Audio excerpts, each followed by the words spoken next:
O assunto agora diz respeito a algo que todos, mais cedo ou mais tarde, necessitamos: a Seguridade Social, em especial assistência e previdência.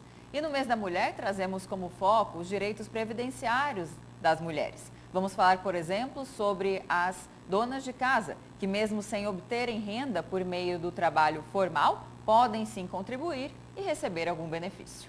E é para falar sobre esse e outros assuntos que está aqui ao vivo no estúdio do Jornal do Meio-Dia, o advogado e especialista em direito previdenciário, Matheus Gonçalves. Boa tarde, seja bem-vindo aqui ao Jornal do Meio-Dia. Boa tarde, Lúcio. Muito obrigado. Boa tarde, Camila. Boa Muito tarde. obrigado pelo convite.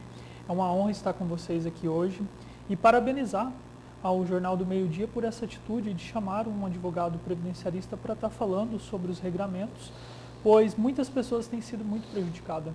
Essa questão previdenciária das donas de casa, já a Camila aborda com você. Sim. O que eu quero saber inicialmente é o seguinte: o INSS continua ainda castigando aposentados e pensionistas, deixando eles na fila sem atendimento?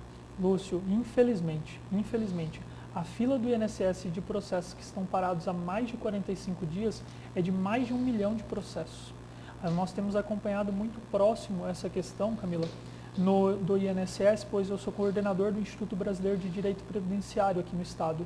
E nós acompanhamos direto lá em Brasília essa questão e é um absurdo. Nós temos casos de pessoas de mais de 70 anos com processo parado há 6 meses, parado há 8 meses, 1 ano.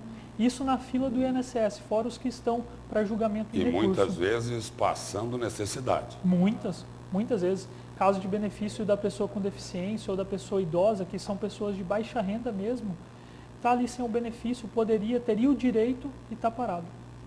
Doutor, além do próprio INSS, né, desse caos instalado e nessa justiça tardia também, né, que, como diz aquela frase do célebre jurista Rui Barbosa, justiça tardia é como se não houvesse, né, justiça. Sim. Até nós observamos também, muitas vezes, o INSS descumprindo decisões judiciais, ou seja, a pessoa passou por anos por um processo de, por exemplo, auxílio-doença, e chega na sentença, foi concedido, constatada incapacidade, e o INSS não está implantando o benefício. Como a classe, né, dos advogados tem se unido para fazer com que esse direito seja efetivado? Sim, Camila, isso é um absurdo que tem acontecido, porque o INSS é uma decisão judicial. Recente, estava conversando com um cliente, falei disso, ele falou: como assim, Matheus? O INSS está descumprindo a decisão do juiz? Eu falei: sim. Ele falou: mas se eu descumpro, eu sou preso, eu tenho multa, eu tenho tudo, e o INSS não acontece nada. Nós temos cobrado muitos magistrados para que eles coloquem multa e seja paga, para que faça. Agora, a OAB fez uma cobrança muito grande na Justiça Federal e Estadual para que o magistrado também começasse a encaminhar para a abertura de inquérito policial por descumprimento de ordem judicial. Sim. Porque o servidor está descumprindo, ele recebe a notificação e não cumpre. Nós temos casos que o juiz tem que notificar 3 vezes o INSS e a pessoa acidentada... Agora, o gestor, quando não cumpre uma ordem judicial, ele pode ser afastado do cargo e pode até ser preso, não é? Sim. E aí os gestores, os gerentes não têm feito, os próprios servidores, então é uma questão muito complicada. Mas também é uma questão que a gente sempre tem conversado. Tem que dar caminhos para os servidores fazer isso, porque é muito processo, falta servidores, mas também a sociedade não pode ser culpada, eu sempre falo isso, pela ineficácia do Estado. Então nós vamos continuar cobrando muito, enquanto OAB, enquanto IBDP, para que o INSS regularize essa situação e pare esse absurdo. Tem decisões judiciais, nós temos notícias de colega, que o INSS está descumprindo ela há mais de 6 meses. Imagina, que é o que nós sempre falamos. A doutora Adriane Bramante tem uma frase que é muito sobre o direito previdenciário. Um benefício concedido é uma família protegida. E aí esse benefício está concedido, mas a família não está tendo sua proteção porque não tem implantação do benefício.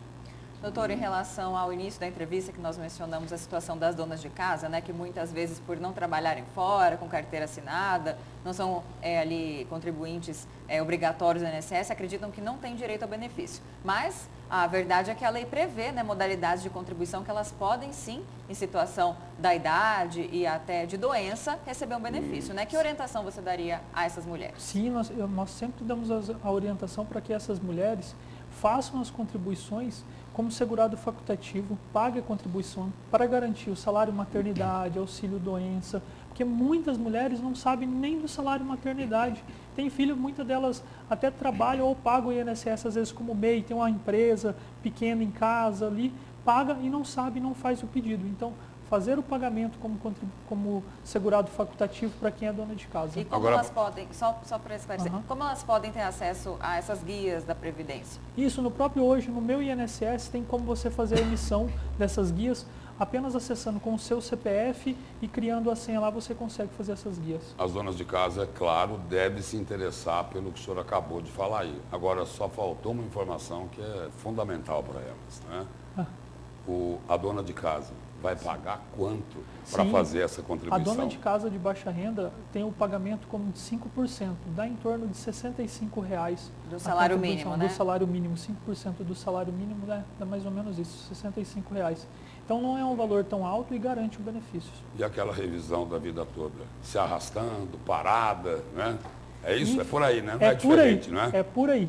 Nós temos aconselhado ao pessoal, procure um advogado, porque nós estávamos até conversando, porque o prazo de decadência já está se encerrando. Muita gente, eu atendi uma pessoa que por 2 dias ele ia perder o prazo. O prazo seria de 10 anos, mas é até 2019, até a reforma da Previdência. Até a reforma. Então, nesse intervalo hoje de 2013, quem se aposentou de 2013 é 2019. Isso mesmo.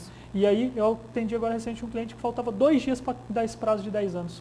A sorte que aí conseguimos, ele tinha direito e demos entrada, mas esse arrastamento do INSS é para isso, para que as pessoas desanime, não entre com o pedido, mas também tem que se atentar muito, porque a revisão pode diminuir o valor. Então, o correto é, faz-se o cálculo antes para não ter prejuízo. Mas o direito está aí, garantido, conforme o STF decidiu, né, numa apertada decisão, mas efetivou. Efetivou. Recente, o Alexandre de Moraes deu uma decisão essa semana, falando para o INSS que o INSS tem um prazo de 10 dias para operacionalizar a revisão da vida toda dentro do sistema. E a demora é tão grande aí da revisão da vida toda que, de repente, pode precisar de outra vida, né? Infelizmente. Para conseguir o benefício. No direito previdenciário acontece muito isso, infelizmente. Muito obrigado pela sua presença e pelas informações aqui no Jornal do Meio Dia. Obrigado.